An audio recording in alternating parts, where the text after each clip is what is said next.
we need to cover in this course at least some of the management theories that you're going to be seeing on the project management professional exam. They're going to talk about these in a kind of a abstract way. Of course, that's what theory is. It's an attempt to model the real world, and they really never get close.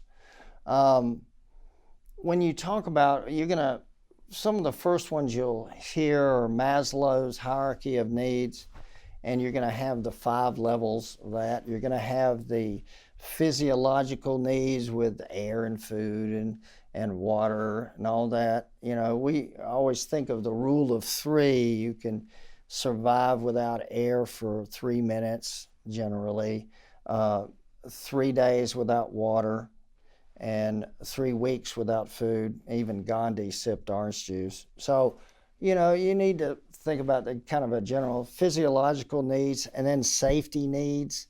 It's what's next. And it's just that, is it outmoded? A lot of these are outmoded stuff, but they have pertinent ideas in them that it's good to understand. So you have physiological needs, you've got safety needs, you've got social needs, and then as you go up, remember that the top one, if you're going to be graded on, is self-actualization. So what is that? You reach your goal in doing things. Look at one of the things that's not going to be on the test, but it's something you need to know, is the Hawthorne effect.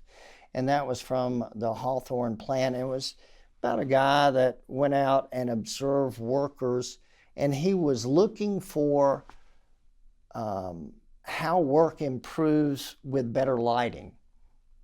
If this was a manufacturing facility, and this was in the 1920s, but it was really referred to later as the Hawthorne effect when it was brought up in the 1940s, more than any other time. And it's people tend to work better when they're being observed.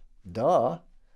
If you're appearing to be industrious, maybe you are going to focus on your work a little bit better. It's very similar to a placebo effect with drugs. You are given a pill and told it's a miracle cancer cure, and you get better a little bit, 6 to 8%. Yeah, probably you will.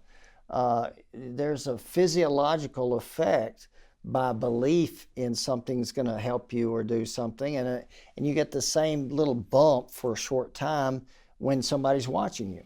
So that's why consultants use it. But the Hawthorne effect is one where people improve from being observed, just from being observed. That's it.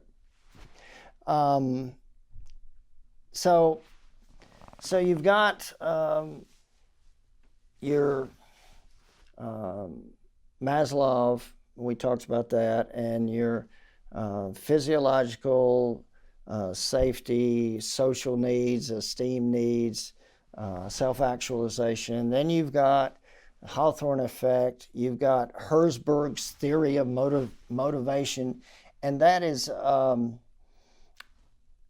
when you hear Herzberg, you want to think of the 2 areas. You've got hygiene agents and motivating agents. Hygiene agents are things you would expect at work. You'd expect to have vacation days, sick days, holidays. Those are things. And then motivational agents are things that would motivate you. You get travel time or family, it's something that would motivate you to do an extra job. That's what Herzberg said. Those are the things that motivate people. You would have the hygiene agents and the motivating agents. So those 2 things. You see Herzberg.